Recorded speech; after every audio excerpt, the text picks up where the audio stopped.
2 নম্বর কি শিখাও? সুজাআতকা, সাহসিকতা শিখাও, যে সে প্রত্যেকটা অন্যায় অন্তত বাধা দিবে।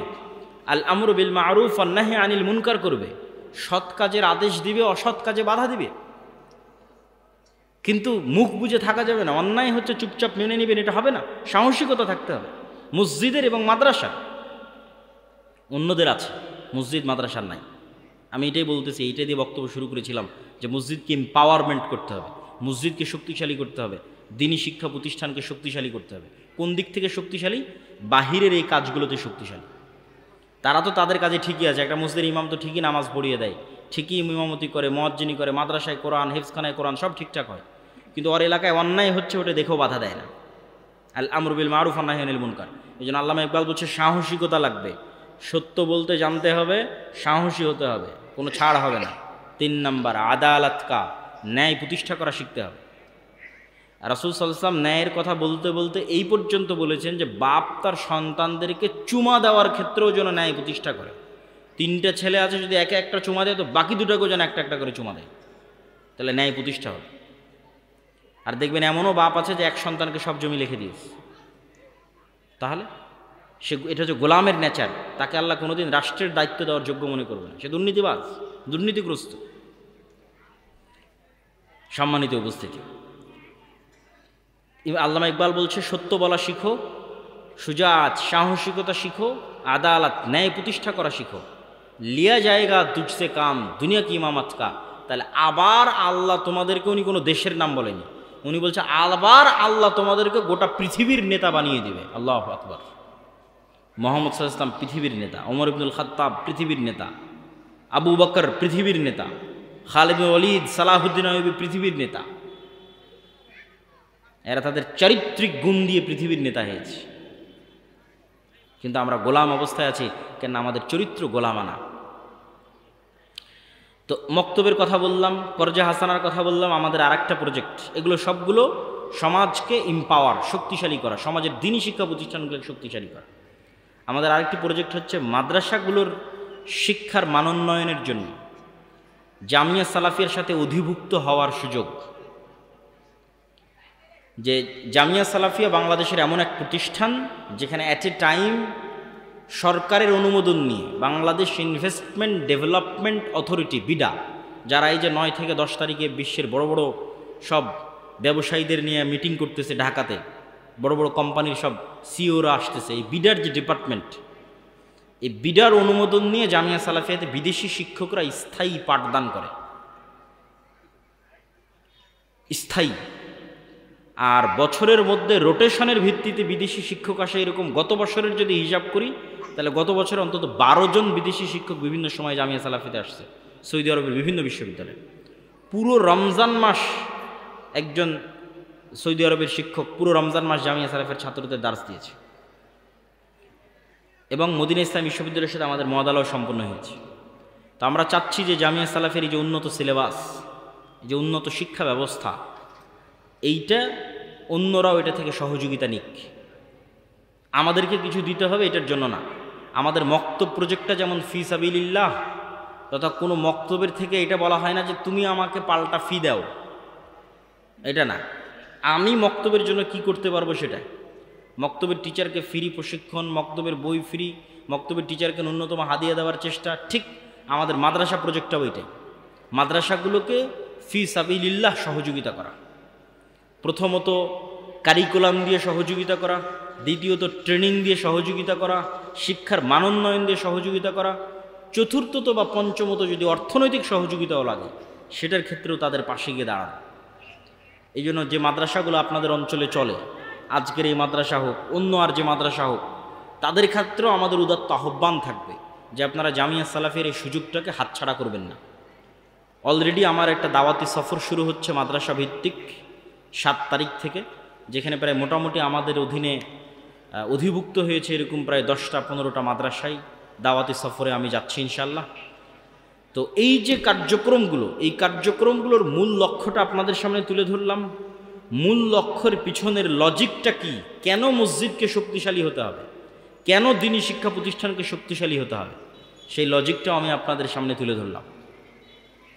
এবং এইটার মাধ্যমে যে সমাজ সংস্কার তৈরি হবে, এই সমাজ সংস্কারের মাধ্যমে যে লিডারশিপ তৈরি হবে, এই লিডারশিপ ভবিষ্যৎ বাংলাদেশকে পরিবর্তন করে দিবে। আপনি কল্পনা করেন যে এখন এই মুহূর্তে বাংলাদেশের প্রত্যেকটা ওসি, বাংলাদেশের প্রত্যেকটা ডিসি, বাংলাদেশের প্রত্যেকটা এসপি, বাংলাদেশের প্রত্যেকটা এসিল্যান্ড, বাংলাদেশের প্রত্যেকটা সাব রেজিস্ট্রার, যত বড় হাজি হোক, যত বড় নামাজি হোক, যে ও তাহাজ্জুদের নামাজ দেখিয়ে, জামাতে ইমামতি দেখিয়ে পাগল করে দিবে, দিয়ে বলবে যে আমি বড় কুতুব হয়ে গেছি, যত বড় নামাজি হাজি হোক, এতটুকু যদি নিশ্চিত করে যে সে তার দায়িত্বের জায়গায় 100% সৎ এবং 100% ন্যায়পরায়ণ, 100% আমানতদার, বাংলাদেশের কোনো রাজনৈতিক দলের ক্ষমতা নাই যে বাংলাদেশে দুর্নীতি করে।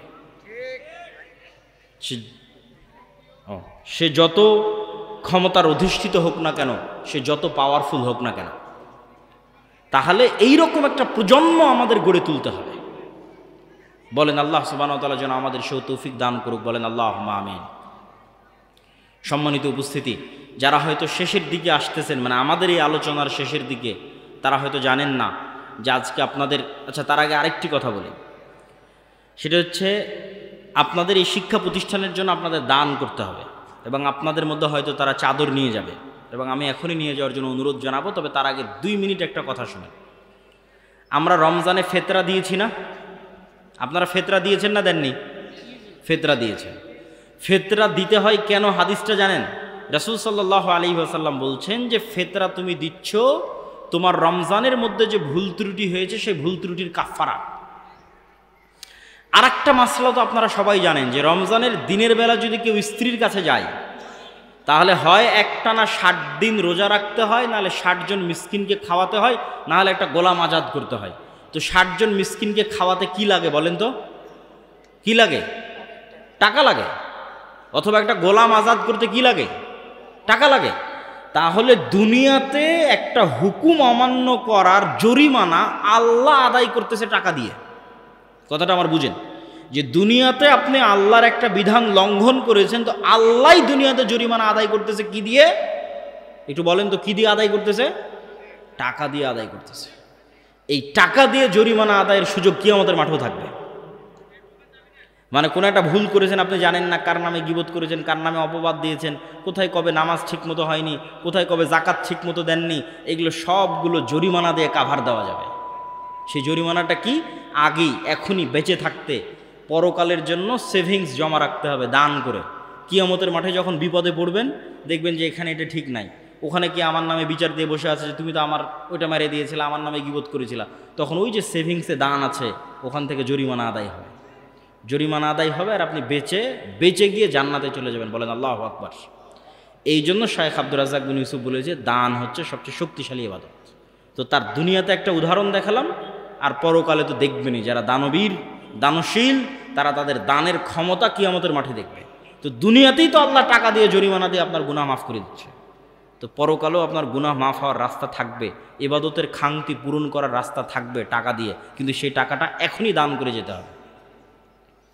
তো আজকের এই প্রতিষ্ঠানের উন্নয়ন কল্পে আমি আপনাদের সকলকে উদাত্ত আহ্বান জানাবো যে আপনারা আজকের এই প্রতিষ্ঠানের উন্নয়ন কল্পে যে বৈঠকি দান, এই বৈঠকি দানে আপনারা অংশগ্রহণ করবেন, এবং এই বৈঠকি দান সংগ্রহ করার জন্য আমি স্বেচ্ছাসেবক ভাইদেরকে উদাত্ত আহ্বান জানাচ্ছি। আপনি আরেকটা জিনিস, আপনি এটা মনে করবেন না যে আমি এই মাদ্রাসাকে দিলাম না তার মানে মাদ্রাসাকে বঞ্চিত করে দিলাম, না, আপনি বঞ্চিত হয়ে গেলেন এরকম একটা ভালো কাজ থেকে। এটা না যে মাদ্রাসা বঞ্চিত হয়ে গেল, যে যা ওকে টাকা দিলাম না ও বঞ্চিত হয়ে গেল, না, আপনি বঞ্চিত হয়ে গেলেন এত বড় একটা ভালো কাজ থেকে, মাহরুম হয়ে গেলেন। অতএব মাহরুম হবেন না। রিক্সা চালক হন, ভ্যান চালক হন, যে যেখানে যে অবস্থায় আছেন, সে নিজেকে মাহরুম না করে এরকম একটা কল্যাণকর কাজে সম্পৃক্ত থাকার গর্বে গর্বিত হন।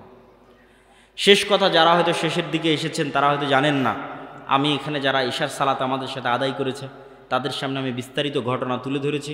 আপনাদের শ্রদ্ধেয় শায়েখ আব্দুর রাজ্জাক বিন ইউসুফের বিষয়টি আপনারা তাদের থেকে শুনে নেবেন। সারমর্ম কথা হচ্ছে, তিনি শারীরিক অসুস্থতার কারণে ইচ্ছা থাকা সত্ত্বেও আপনাদের এই অনুষ্ঠানে উপস্থিত হতে পারেননি। আর আমিও চাইতাম যে আমি সঠিক সময়ে উপস্থিত হই, সঠিক সময়ে আলোচনা করি, কিন্তু আমার আগে থেকে যেহেতু আজকের ঘটনা এরকম ঘটবে, এটা তো আর আমাদের ভবিষ্যৎ তো আর আমরা জানি না, ভবিষ্যৎ জানে আল্লাহ। তো আমারও আর একটা প্রোগ্রাম আছে চাঁপাইনবাবগঞ্জে, সেখানেও সঠিক সময়ে পৌঁছা আমার জন্য অনেক রিস্ক, অনেক চ্যালেঞ্জিং। তারপরেও আল্লাহ সুবহানাহু ওয়া তাআলার উপর ভরসা করে হয়তো আমরা কিছুক্ষণের মধ্যে রওনা দিব।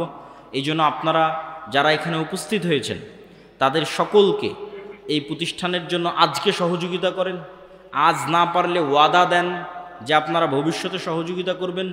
এই সহযোগিতার মানসিকতা এবং অন্তর থেকে দোয়া যে আল্লাহ সুবহানাহু ওয়া তাআলা এই প্রতিষ্ঠানকে কবুল করুক, বলেন আল্লাহুম্মা আমিন। এই প্রতিষ্ঠানের কাজকে সহজ করে দিক, বলেন আল্লাহুম্মা আমিন। শ্রদ্ধেয় শাইখ আব্দুর রাজ্জাক বিন ইউসুফকে আল্লাহ সুবহানাহু ওয়া তাআলা সুস্থতা এবং নেক হায়াত দান করুক, বলেন আল্লাহুম্মা আমিন। এবং তার যে খিদমাতগুলো আছে জামিয়া সালাফিয়া থেকে শুরু করে বিভিন্ন যে খিদমাতগুলো আছে, এই খিদমাতগুলোকে আল্লাহ সুবহানাহু ওয়া তাআলা কবুল ও মঞ্জুর করুক এবং এগুলোতে বরকত দান করুক, বলেন আল্লাহুম্মা আমিন। এবং আপনাদেরকে সর্বশেষ, অথচ সুদ মানুষকে গোলাম করে, সুদ মানুষকে গোলাম বানায়, সুদের ভিত্তিতে লোন মানুষকে মিথ্যা বলা শিখায়। আর কর্জে হাসানা এমন একটা বিধান যার কথা আল্লাহ সুবহানাহু ওয়া তাআলা বলছে, ওমাই ইয়াকরিদুল্লাহ করদান হাসানা। তোমাদের মধ্যে এমন কে আছে যে আল্লাহকে কর্জে হাসানা দিবে? আমি কর্জে হাসানা দিলাম আপনাকে, কিন্তু আল্লাহ বলছে আমি এই কর্জে হাসানা কাকে দিলাম? আমার সাথে একটু কথা বলেন। আপনি আমার কাছে আসলেন, আমি আপনাকে 50,000 কর্জে হাসানা দিলাম, এটা তো আমি আপনাকে দিলাম।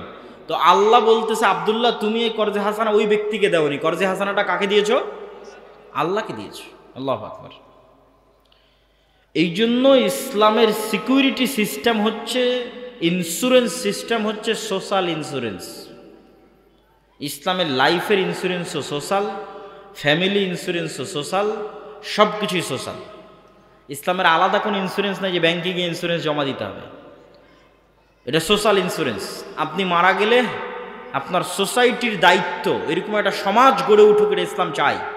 মসজিদ ভিত্তিক একটা সমাজ গড়ে উঠুক, যে সমাজ দায়িত্ব নেবে, যেই ব্যক্তিটা মারা গেলে তার ছেলে মেয়ে কীভাবে জীবন চালাবে, এই ব্যক্তিটা মারা গেলে তার স্ত্রী কিভাবে জীবন চালাবে, কিভাবে তাকে সহযোগিতা করা হবে, এটার দায়িত্ব নেবে সোসাইটি। এটা সোশ্যাল ইন্স্যুরেন্স। যখন এটার বাইরে আমরা বের হয়ে গেছি তখন সব কিছু সম্পৃক্ত হয়ে গেছে সুদের সাথে। এবং আজকের ইউরোপ এবং আমেরিকায় সুদের যে ইকোসিস্টেম তৈরি হয়েছে, ইকোসিস্টেম থেকে আপনি বের হতে পারবেন না। আপনাকে বলা হচ্ছে আপনি ক্রেডিট কার্ড ব্যবহার করেন। ক্রেডিট কার্ড ব্যবহারের সিস্টেমটা কি? ধরেন 1 টাকাও নাই ক্রেডিট কার্ডে, মানে আপনি 1 টাকাও রাখেননি ক্রেডিট কার্ডে, তারপরও ব্যাংক আপনাকে বলতেছে আপনি 10,000 টাকা খরচ করতে পারবেন এই কার্ড ব্যবহার করে। আপনি 1 মাস পর ধীরে ধীরে পরিশোধ করিয়েন, বা আপনার বেতন থেকে আমরা কেটে নিব, কিন্তু সুদের সাথে কেটে নেবে। তাহলে একবার 10,000 টাকা খরচ করলেন, খরচ করার পর আপনার বেতন থেকে কেটে পরিশোধ হয়ে গেল। পরের বার ব্যাংক আপনাকে বলবে, আপনার যদি কোনো ব্যালেন্স নাও থাকে আপনার ব্যালেন্স বাড়িয়ে দিবে, বলবে এখন আপনি 50,000 টাকা খরচ করতে পারেন ক্রেডিট কার্ড। 50,000 টাকা আপনি একবার পরিশোধ করে দিলেন, এবার ব্যাংক বলবে এবার আপনি 1 লাখ টাকার ক্রেডিট কার্ড খরচ করতে পারেন। তাহলে 5 বছর থেকে আপনি ক্রেডিট কার্ড ব্যবহার করতেছেন, মানে সুদের ভিত্তিতে লোন নিচ্ছেন, আবার সুদের ভিত্তিতে পরিশোধ করতেছেন। এখন আমেরিকা এবং ইউরোপে যখন আপনি একটা বাসা ভাড়া নিতে যাবেন, ভাই আমাকে একটা বাসা ভাড়া দাও, বলবে দেখি তোমার ক্রেডিট কার্ড।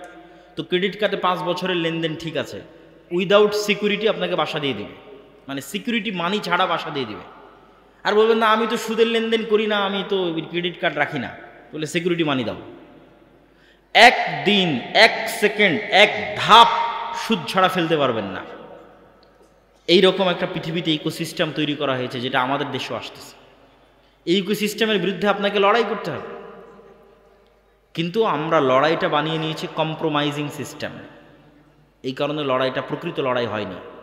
এই জন্য সুদমুক্ত কর্জে হাসানা পরিচালনা করা চ্যালেঞ্জ, কিন্তু এটাই লড়াই সুদের বিরুদ্ধে। আমরা এই দ্বিতীয় অর্থনৈতিক লড়াইটা শুরু করেছি। আর বলছিলাম কেন মসজিদকে পাওয়ারফুল করতে হবে।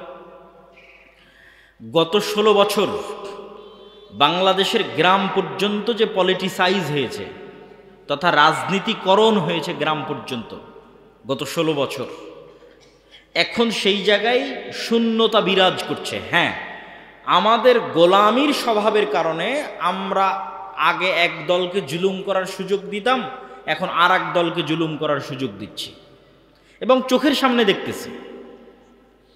আমাদেরই আশেপাশের এক জায়গায় একজন ব্যক্তি ব্যবসায়ী বিশাল পুকুর খনন করে নতুন করে মাছ আবাদ করবে। তো একটা নির্দিষ্ট রাজনৈতিক দলের নেতারা চাঁদা নেওয়ার জন্য পুকুরের কাজ বন্ধ রেখে দিয়েছে, যে এত টাকা চাঁদা দেন, দিয়ে তারপরে পুকুরের কাজ করেন। কেউ কথা বলার নাই। কেউ বাধা দেওয়ার নাই। তাহলে আমরা নিজেরা মাজলুম হওয়ার রাস্তা, যেমন গত 16 বছর এক দলের হাতে মাজলুম হতাম, আবার আর কারো কাছে যেন মাজলুম হওয়া যায় সেটার রাস্তা আমরা মেনে নিচ্ছি। এটা হচ্ছে গোলামের স্বভাব। এই জায়গায় হচ্ছে প্রতিষ্ঠানগুলো ফাইট দিতে পারে মুসলমানদের ধর্মীয় প্রতিষ্ঠানকে। শুধু সালাত, সিয়াম, হজ, জাকাতের মধ্যে সীমাবদ্ধ থাকা যাবে না। মসজিদ মাদ্রাসাকে শুধু কোরআন পড়াবে আর শুধু মক্তব পড়াবে, এর মধ্যে সীমাবদ্ধ থাকা যাবে না। তার গ্রামে অন্তত যেই পাড়ায় মসজিদটা আছে সেই পাড়ায় ওই মসজিদের দায়িত্বশীলকে, ইমামকে এতটুকু সামাজিক ক্ষমতা অর্জন করতে হবে যে ওই পাড়ায় যদি কারো উপর জুলম হয় অন্তত বলতে পারবে যে এটা জুলুম হচ্ছে, করিও না। অন্তত গিয়ে বলতে পারবে এটা অন্যায়, এটা করিও না। এই কাজ যতক্ষণ করবেন না ততক্ষণ আল্লাহ আপনাদেরকে শাসন ক্ষমতা দিবে না। ন্যায় প্রতিষ্ঠার আন্দোলনের মাধ্যমে লিডার তৈরি হয়। আর আমাদের আলেম ওলামা এবং আমরা যে হয় মসজিদ মাদ্রাসা চালাই, এটা সম্পূর্ণ গোলামির সিস্টেম। এখানে গোলাম তৈরি হয়, যে দেশে কি হচ্ছে, গ্রামে কি হচ্ছে, সমাজে কি হচ্ছে আমি কিচ্ছু জানি না, খালি নামাজটা কোনো মতে পড়লেই হলো। কিন্তু আপনার চোখের সামনে আরেকজনের উপর জুলম হচ্ছে, আপনি বাধা দিবেন না, ন্যায় প্রতিষ্ঠার জন্য চেষ্টা করবেন না, আপনি নেতা হবেন কিভাবে? এবং এই ন্যায় প্রতিষ্ঠার সংগ্রাম সমাজে শুরু করার আগে, গ্রামে শুরু করার আগে আপনাকে নিজেকেও যাচাই করতে হবে যে আমি আমার পরিবার, আমার ফ্যামিলির মধ্যে ন্যায় প্রতিষ্ঠা করতে পারছি কিনা, করেছি কিনা।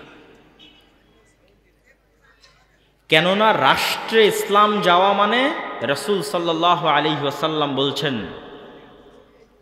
লা তাকুমুস সাআহ হাত্তা ইয়ানজিলা ঈসা ইবনে মারইয়াম, ততদিন পর্যন্ত কিয়ামত হবে না যতদিন না মারিয়ামের ছেলে ঈসা দুনিয়াতে নেমে না আসে।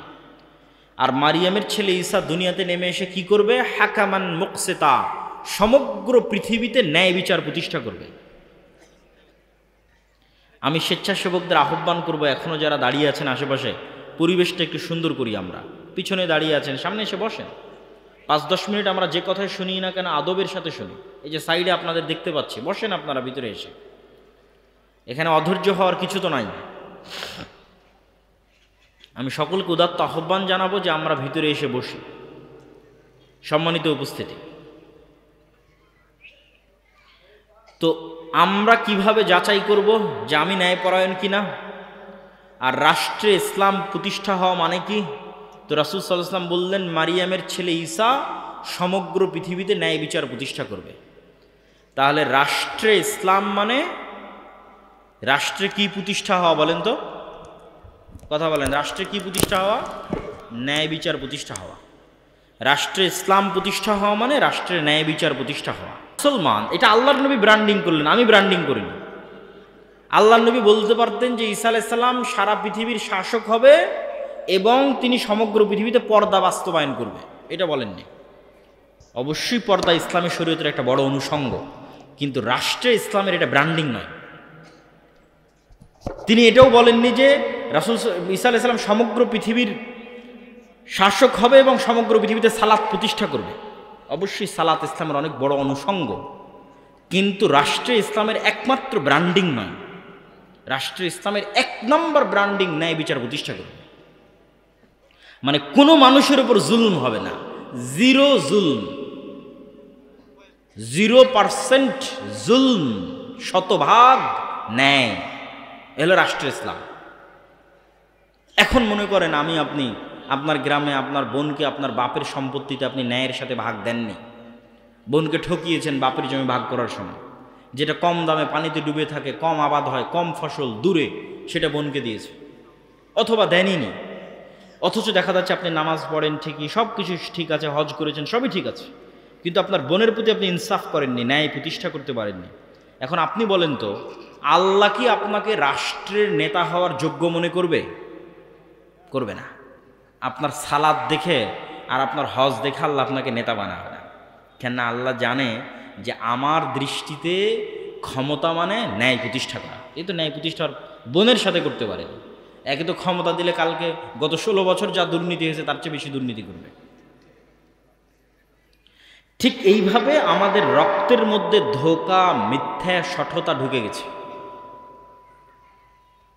ইউরোপ আমেরিকায় এরকম অসংখ্য মুসলমান আছে যার জন্ম নিবন্ধন কার্ড, যার পাসপোর্ট, যার কি বলে ওর নাম, ওখানে গেছে যে সরকারের থেকে বেনিফিট নেবে, বেনিফিটের আবেদন, প্রবেশ, কাগজপাতি তৈরি, সব কিছু মিথ্যার উপর দাঁড়িয়ে আছে, সব কিছু ফলস, মিথ্যার উপর দাঁড়িয়ে আছে।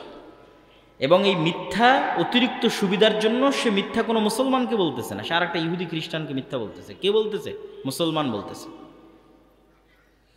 এইভাবে আমাদের রক্তের মধ্যে মিথ্যা, ধোঁকা, সঠতা ঢুকে গেছে। তাহলে আমি তো নেতা হতে পারবো না, আল্লাহ তো আমাকে নেতা বানাবে না। আমি হয়তো আপনাকে ধোঁকা দিয়ে আপনার থেকে মাপ চাই না, বোনকে বললাম, বোন তোমার প্রতি ন্যায় প্রতিষ্ঠা করতে পারি না, আমাকে মাফ করে দাও। বোন হয়তো মাফ করে দিল, জান্নাতে চলে গেলাম। বাট আমি লিডার না, আমি নেতা না।